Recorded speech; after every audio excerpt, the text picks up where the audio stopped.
Olá, meu nome é Bruno Buturi, sou ortopedista aqui da Sartor e hoje vamos falar sobre a lesão do cruzado anterior, uma das lesões mais famosas e mais faladas aí na cirurgia de joelho e na ortopedia de modo geral.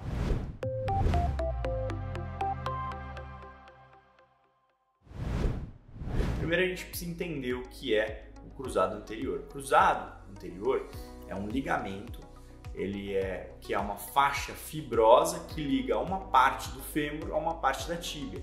Então, se a gente olhar no nosso modelo aqui, a gente consegue ver que o cruzado anterior ele sai da região posterior e lateral de fora do joelho e vai para a região anterior e medial de dentro do joelho da tíbia, de modo que ele evita que o joelho vá para frente, que a tíbia se projete para frente em relação ao joelho.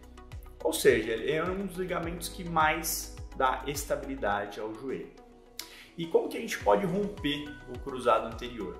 Normalmente a gente rompe quando a gente torce o joelho, um momento de rotação do corpo em relação ao pé que normalmente fica fixo no solo. Então é muito comum acontecer isso em jogadores de futebol, principalmente que acabam usando o cravo da chuteira muito grande e acaba tendo esse travar do pé no solo de uma maneira excessiva, ou também alguns esportes menos frequentados, menos praticados no Brasil, como o esqui, por exemplo, mas é bastante frequente no exterior também, né? Além disso, outros esportes como o handball também podem gerar essa lesão, justamente pelo fato do paciente, ou do atleta no caso, pisar com o pé fixo no solo e isso acabar gerando uma torção do joelho.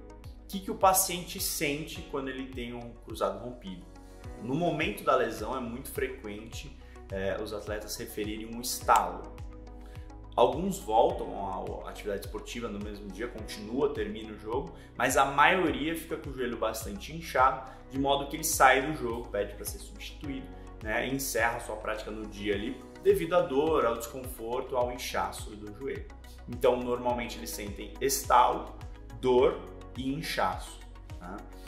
A longo prazo, os pacientes cronicamente com LCA, que é o ligamento cruzado anterior rompido, eles vão referir falseio.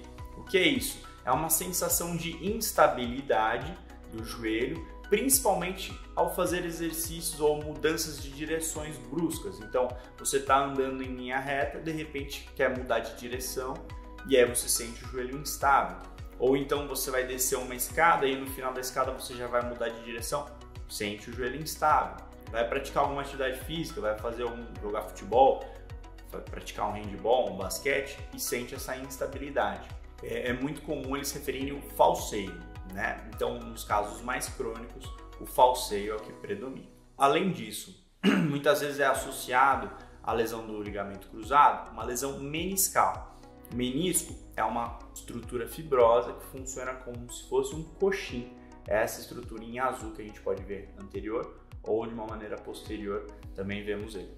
É uma estrutura fibrosa também, fibroelástica, que absorve impacto. Então, quando a lesão do cruzado tem lesão de menisco associada, normalmente o paciente vai referir dor ou na parte interna do joelho, se for o menisco medial, ou na parte externa do joelho, se for o menisco lateral.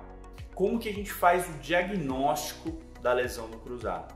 Bom, o diagnóstico ele é feito através do exame físico, né? O médico ortopedista ele avalia a estabilidade de todos os ligamentos após um quadro de entorse e avalia se teve outros ligamentos rompidos ou se é apenas o cruzado anterior, né?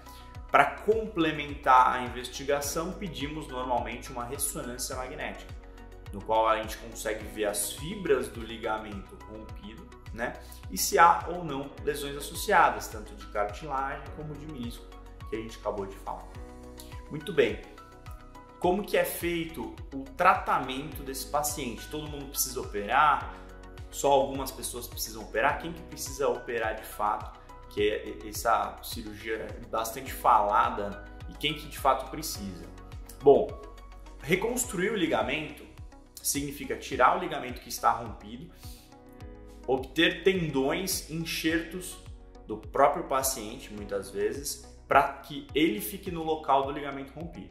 tá? O que essa cirurgia agrega? Ela permite que o paciente volte a ter estabilidade no joelho.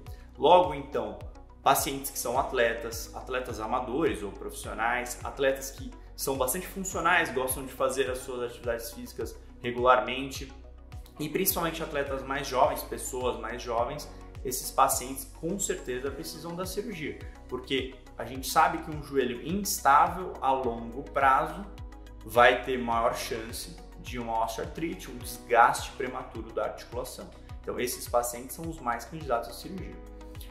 Todo mundo precisa da cirurgia? Não. Eventualmente, pacientes que tenham menor demanda ou que não fazem tanta atividade física ou que fazem apenas uma corrida eventual, bicicleta, atividades que não tenham mudança de direção, aterrissagem, né? Ou freadas bruscas, que são as atividades que mais põem à prova o ligamento, e pacientes mais velhos, esses pacientes são candidatos ao tratamento conservador, né? Desde que façam uma fisioterapia bem feita, um fortalecimento muscular para que mantenha essa estabilização dinâmica da articulação, então uma estabilização feita pelos músculos, esse paciente é candidato ao tratamento conservador, mas ele tem que ter ciência que ele não pode mais fazer exercícios que ponham o joelho dele em risco, né? Porque aí ele tem um risco aumentado de novas lesões, e ele tem que ser realmente fiel aí à fisioterapia, ao fortalecimento, e que ele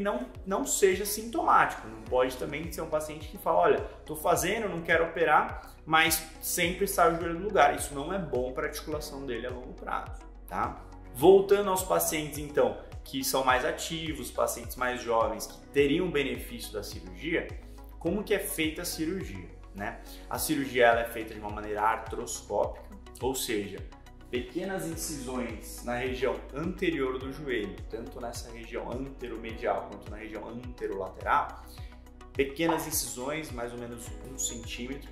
A gente introduz um material, um instrumental artroscópico, minimamente invasivo. A gente resseca todo o ligamento que está rompido lá e que não é mais passível de ser recuperado, não é passível de ser suturado, digamos assim.